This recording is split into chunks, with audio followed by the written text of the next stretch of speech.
ऋषि, हमारे बार-बार मना करने पे भी आपका सिद्धांत बताने पर भी कि यहाँ केवल भगवत प्राप्ति का ही प्रश्न हो। कोई प्रश्न आते हैं कि मैं बीमार, इन्हीं में से 4-5 प्रश्न ऐसे हैं कि मैं बीमार हूँ, कृपा कीजिए, मेरा भविष्य कैसा हो, मेरी नौकरी लग जाए। ये महाराज जी, इसमें सबके लिए आपका क्या उपदेश? हाँ ठीक है, सबके अंदर भावना होती है कि भगवान या संत जनों के पास जाकर हमारी समस्याओं का समाधान हो, उनका अच्छा विचार है। पर पहली बात तो हमारे में सामर्थ्य नहीं है ऐसी, हम अपने में सामर्थ्य नहीं देखते कि हम किसी की कामनाएं पूर्ण कर सकें, क्योंकि भगवद आश्रित हैं। प्रेम समुद्र करुणा निधान भगवान सबका मंगल करते हैं। उन्हीं के नाम का जप करो, उन्हीं के चरणों का आश्रय ले लो, तो तुम्हारी कोई भी कामना ऐसी नहीं है जो पूर्ण ना हो जाए। पर क्या है कि हम लोग पापाचरण नहीं छोड़ते। जैसे लोग कहते हैं ना कि भाई हमने देखा नाम जप करके 10-5 दिन या कुछ है, हमारी कामना पूर्ण नहीं हुई। नाम जप तो आप थोड़ा करें, इसके बाद जो पापाचरण कर रहे हैं, जो गलत किसी भी कामना की पूर्ति के लिए अगर राक्षसों ने भी अनुष्ठान किया तो आप पढ़ के देख लो। सब असत आचरणों का त्याग करके ऋषि मुनियों की तरह उन्होंने साधना की, मंत्र सिद्ध किया, फिर वो राक्षसी में उतर गए, पर साधना की है उन्होंने। अब किसी भी कामना की पूर्ति के लिए सेव संतरा दान करने से थोड़ी कामना की पूर्ति हो जाएगी। कि आप सोचो 10-5 हजार लाखों में बेईमानी कर रहे हैं, 10-5 हजार बाबा जी को दे दे, सेव संतरा दे दे, वो हमारी कामना की पूर्ति कर दे, मेरी समझ के बाहर। इसलिए हम इन प्रश्नों के लिए कहते, बकाया सबके प्रश्नों का समाधान है निश्चित, यदि आप सही आचरण अपने कर लो। क्योंकि तुम्हारे दुख का कारण तुम्हारे बुरे आचरण है पुराने, और अभी तुम नए बुरे आचरण कर रहे हो, तो अब थोड़ा भी सुकृत करोगे तो बुरे आचरण फन काट करके खड़े हो जाएंगे तुम्हारे नाश के लिए, क्योंकि वो नष्ट नहीं होना चाहेंगे, तुम्हें दंड देंगे। तो तुम्हारे सुकृत से अश्रद्धा कर देंगे, संतों से अश्रद्धा कर देंगे, भजन में अरुचि पैदा कर देंगे, और वो फिर आक्रमण करेंगे। और वो जब तक अशुचि कर्म तुम्हारे हैं तब तक तुम्हें वो सुखी नहीं होने देंगे। अगर नौकरी भी लग गई है, फैक्ट्री भी चल रही है, तो ऐसी बाधा खड़े करेंगे और टेंशन मुक्त नहीं हो सकते। तब लगी कुशल न जीव को सपने मन विश्राम, जब लगी भजत न राम को शोक धाम तज काम। पक्का सिद्धांत है। आप सब अपने आचरण सुधार लो, खान पान सुधार लो, और अगर थोड़ा भी रामकृष्ण हरि जपोगे तो तुम्हारा मंगल हो जाएगा। कौन ऐसा काम है जो भगवान की कृपा से ना हो जाए? पर हम भगवान की कृपा का आदर कहाँ करते हैं? मन मानी हम विषय भोगें, गंदे आचरण करें, और कुछ बिहारी जी या किसी संत को हम देख के अपना काम बनाना चाहें, तो यहाँ घूस नहीं चलती। अगर तुम्हें अपनी कामना की पूर्ति करनी तो पहले आचरणों को संभालो। आप अपने आचरणों को ठीक करो, जो मूल बात है।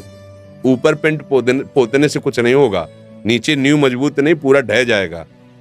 अभी वर्तमान की कोई भी सेवा, कोई भी दान पुण्य आपका एक कर्म हुआ ना, तो आपके हजारों ऐसे कर्म जो आपका नाश करने के लिए तैयार है। अब अगर आपको कोई बचा सकता है तो जो उनको माफ कर सकता है वही बचा सकता है, वो केवल भगवान श्री हरि है। इसीलिए संतों की बात जल्दी समझ में नहीं आती। आप ये करो, ये दान करो, ये पुण्य करो, तुम्हारा काम हो जाएगा, तुम कर दो। नहीं होगा, करके देख लो। क्यों? क्योंकि जो तुम दान पुण्य कर रहे हो ये इतना बड़ा है, और तुम्हारे पहाड़ जैसे पाप जमा हो, तुम्हें सुखी कैसे होने देंगे? तब तुम्हें अश्रद्धा हो जाएगी कि ये। तो इसलिए मूल बात है, कोई भी ऐसी बात नहीं जो हमारे भगवान पूर्ण ना कर सके। पर आपको नियम से चलना होगा। आप शराब पियो, मुर्गा बकरा खाओ, व्यभिचार करो पाए माई बहन से, चोरी करो, हिंसा करो, और आप सोचो उससे कुछ हम धन दान करके या कोई हमारी कोई कामना की पूर्ति करने में समर्थ नहीं भगवान के सिवा। तुम चाहे जितने पातकी हो, भगवान का आश्रय ले लो। जिनका चरण धुवन गंगा जी हैं, जिनके चरणों का चिंतन कर कर बड़े बड़े महात्मा हो गए, उन्हीं से तुम्हारा मंगल होगा। और कहीं मंगल हो जाए ऐसी हमारी भावना नहीं है। क्योंकि संत भगवान की ही यश का गान करते हैं, उन्हीं के नाम के प्रभाव से किसी में कुछ भी जो दिव्यता आती है वो उन्हीं से आती है। तो अगर आपको संतों के पास जाने का लाभ लेना है तो श्री हरि की शरण में हो जाओ, अंदर से बुरे आचरण बंद कर दो और नाम जप करो, जो चाहोगे प्राप्त हो जाएगा। पक्की बात है। अगर ये नहीं तो फिर बात है। नाम जप शुरू करोगे तो पहले नाम जप उनको मारेगा, उन कर्मों को जो तुमने पूर्व में किए, तुम्हें दुख देने के लिए तैयार है वर्तमान में, उनको नष्ट करेगा। इसीलिए समय लगता है। अब आदमी सोचता है कि यार इतने दिन से माला जप रहा हूं, कोई लाभ तो मिला नहीं। वो लाभ हो रहा है, तुम्हारे दुखों का नाश हो रहा है, अशुभों का नाश हो रहा है। जिस दिन उनको मिटा दिया तो फिर जो आनंद मिलेगा वो जीवन कृतार्थ। एक एक चावल के लिए तरसते थे सुदामा जी, लेकिन धर्म भ्रष्ट नहीं हुए। घर में आते पत्नी कहती हम तुम तो भूखे रह सकते हैं, छोटे छोटे बच्चे, बोले हमारा धर्म है, हम अपने धर्म का पालन करते, 5 घरों में घूम आते, नहीं मिलता क्या करें। जैसे हरि रखे वैसे तुलसी दल और चरणामृत से, तो जैसी द्वारिकापुरी थी वैसे ठाकुर ने खड़ी कर दी सुदामापुरी। थोड़ा इंतजार करें, धर्म से चले। पर हम तो धर्म से कहाँ चलते हैं। अगर हमको लगा कि 2 लाख का हमें फायदा मिल जाएगा झूठ बोलने से या इसकी हिंसा करने से, हम चूकते नहीं हैं। अपने स्वाद के लिए बेचारे निर्बल पशुओं की हत्या कर दें। अब चाहो सुख कैसे हो सकता है। करो कुकर्म, पापाचरण करो, मनमानी आचरण करो, इसके बाद सुख चाहो, ऐसा कैसे हो सकता है। बो बम्बूल और सोचो कि हमें आमरस मिल जाए, कैसे मिल जाएगा आमरस। तुमने बम्बूल बोया तो वही काटना पड़ेगा। अब वो नाटक में फंसे हुए हमारी वृत्तियां हैं, तो हमको कोई नाटक बड़ा मतलब कैसे तुम्हें बताएं, बिल्कुल उसको परिचय नहीं भगवान का। और जाते हैं लोग, हमारा दुख दूर कैसे हो, बोले तुम्हें एकांतिक बात, तुम्हें बलि देनी पड़ेगी, तुम्हें ये करना पड़ेगा। अरे यार कैसे कैसे पागल बना रहे हो। किसी की हत्या करके, किसी की हिंसा करके, किसी से व्यभिचार करके किसी का मंगल होने वाला है, खुद पता नहीं उसको मंगल किसे कहते हैं। एकमात्र अगर मंगल है तो भगवान के भजन में, किसी का आशीर्वाद तुम्हें नहीं बचा सकता। हमारी बात पक्की मान लो, तुम्हारा आचरण ही तुम्हें बचाएगा। बार बार हम तुम्हें कह रहे हैं, अगर तुम गलत करते हो तो तुम्हें कोई नहीं बचा सकता, और अगर तुम सही से चलते हो तो तुम्हें कोई नहीं मिटा सकता, कोई गिरा नहीं सकता, क्योंकि भगवान वहीं देख रहे हैं जहां आप हो। आजकल हमारे लोगों की क्या बुद्धि है, हम तो खूब भोग भोगे मन मानी, और ये साधु महात्मा जो भजन करते हैं ना, इनको कुछ दे देंगे बेचारे, वो भजन करके हमारा सब कुछ सुधारते रहेंगे। ऐसा कभी हुआ है? कभी हो सकता है? नहीं हो सकता। अगर ऐसा कहीं है, वो नहीं है, जो होना चाहिए वो नहीं है। एक ही बात है, आप अपने को सुधार लीजिए, आप अपने आचरण पवित्र कीजिए और नाम जप कीजिए, सब ठीक हो जाएगा। समय लगेगा, पर जब दीपक की तरह जलोगे, कुल परंपरा तक चलते रहोगे और एकदम हाइलोजन की तरफ फ्यूज हो जाओगे। अधर्म क्या करता है? हाइलोजन की तरह, अरे फटाफट गाड़ी आई, फटाफट रुपया पैसा और सब, और फिर क्या हुआ, पूरा परिवार गाड़ी चटनी बन गया। अरे बोले हो गए, यह धर्म है। ऐसे ऊपर ले जाएगा तो आपको लगेगा बहुत ऊंचाई पे नहीं, ऊपर से छत से फेंके जाओगे तुम ऊंचाई से। और धर्म से चल रहा है ना, हो सकता है कि उसको घी लगाने को ना मिले रोटी में, लेकिन उसके बच्चे स्वस्थ होंगे, उसका परिवार शांत होगा, आनंद होगा, धीरे धीरे वो बढ़ेगा। भजन कर रहा है, सत्य से चल रहा है, आज दुखी है, एक दिन वो सुखी हो जाएगा। अधर्म से चल रहा है, पापाचरण कर रहा है, आज वो बढ़िया बढ़िया तुम्हें दिखाई दे रहा, एक दिन मिट्टी में मिल जाएगा। अब ये बातें तो चुभने वाली हैं, तो ये बातें सबको पसंद नहीं आती हैं। कितना नाटक है। तुम करो पाप और तुम्हारे को सुख मिल जाए, कैसे हो सकता है भाई, कैसे हो सकता है। बस हम कुछ दे देंगे। अगर साधु तुमसे लेने के लिए चाह कर रहा है तो तुमसे ज्यादा गिरा हुआ तो वही बात है ना। तुम उसके दाता हुए, वो तुम्हारा भिखारी हुआ। केवल आचार्यों ने रोटी मांगने का आदेश किया, विरक्त भाव से रोटी मांगकर पेट भर सकते हैं। ऐसे प्रभु की प्रेरणा से वो यही वही रखेगा जिसकी प्रभु प्रेरणा कर रहे हैं, अन्यथा या नहीं। तुम्हारी ताकत नहीं कि तुम निकाल के रख सको। प्रभु अगर रख दिया है और प्रभु की प्रेरणा नहीं हुई है तो शाम तक उसको नष्ट कर दिया जाएगा, शाम तक उसे बिल्कुल नष्ट कर दिया जाएगा। कई बार हमने देखा प्रभु की लीला, या ऐसा ऐसा ऐसा विधा फेंको, तो तुरंत फेंको, यमुना जी में जाकर तुरंत फेंको, हटाओ इसको, तुरंत यहाँ से हटाओ। भगवान के आश्रित होने पर ही काम बनेगा। पापाचरण करके ठगा नहीं जा सकता संत महात्माओं को, जो भगवत मार्ग के पथिक हैं। और अगर उनको ये है कि आपसे कुछ लेके, तो उनके पास है ही नहीं कुछ, क्या देंगे आपको। कभी भ्रमित मत हो, किसी के आशीर्वाद की इच्छा मत करो। ये बात तुम्हें अच्छी नहीं लगेगी, पर हम बता रहे, अगर आप सच्चे आचरण से चलोगे, नाम जप करोगे, सबकी कृपा आपके ऊपर होगी, आशीर्वाद मांगने की जरूरत नहीं। जहाँ पर कृपा राम की हुई, तहाँ पर कृपा करे सब कोई।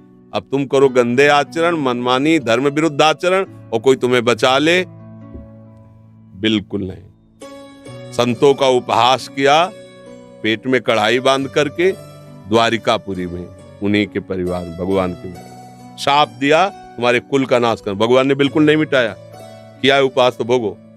भगवान है, वो ऐसे जरा में 1 सेकंड में सब मिटा सकते थे। टांग पे टांग चढ़ाए, आराम से देखते रहे, सब मार मार जब वो अपने परिवार के आचरण का जब फल आया तो नहीं बचाया तो तुम्हें कैसे बचा लेंगे? तुम आचरण सही करो, तब तुम किसी से आशीर्वाद की जरूरत नहीं है। ये जो है ना, आज बाबा जी ने आशीर्वाद दे दिया हमारा, हाँ ये आशीर्वाद मान लो, हमारी बात मान लो, हरि के चरणारविंद का आश्रय ले लो। प्रणत कामदम पद्मजार्चितम धरणि मंडनम ध्येय मापदी। जिनके चरण चिंतन करने वालों के लिए कल्पतरु के समान है। आप हरि चरणों का चिंतन कीजिए। हरि स्मृति सर्व विपद विमोक्षणम। कोई विपत्ति तुम्हें परास्त नहीं कर सकती, आएगी परास्त नहीं कर पाएगी। हरि चरणों का चिंतन, जिनकी लक्ष्मी जी स्वयं हर समय पूजा करते हैं, वो चरण है। और उन चरणों का आप चिंतन करोगे तो लक्ष्मी कमी रहेगी क्या? पर हम भगवान से नहीं, हम अधर्म से सुख चाहते हैं, इसीलिए हमारी दुर्दशा हो रही। तो किसी की भी नौकरी है, फैक्ट्री है, बीमारी है, ये जो कुछ भी है सब भगवान की सृष्टि का है। आप उन मालिक की तरफ दृष्टि करो, उनके सन्मुख हो, उनसे प्रार्थना करो। वो बच्चों से कुछ लेने की जरूरत नहीं होती पिता को, बस जरूरत होती है कि वो पिता का अनन्य बना रहे। प्रभु कहते हैं अनन्य, मेरे अनन्य हो जाओ, सब काम बन जाएगा। तो इसीलिए हम कहते हैं कि अब जैसे अब हम क्या करें, तुम्हारी नौकरी नहीं लगती तो हम क्या करें? अगर हमारी नौकरी में निष्ठा होती तो हम भी नौकरी करते, बाबा जी ना बनते। अब किसी का ब्याह नहीं हो रहा, किसी को बच्चा नहीं, ये संसार की तो खेल है।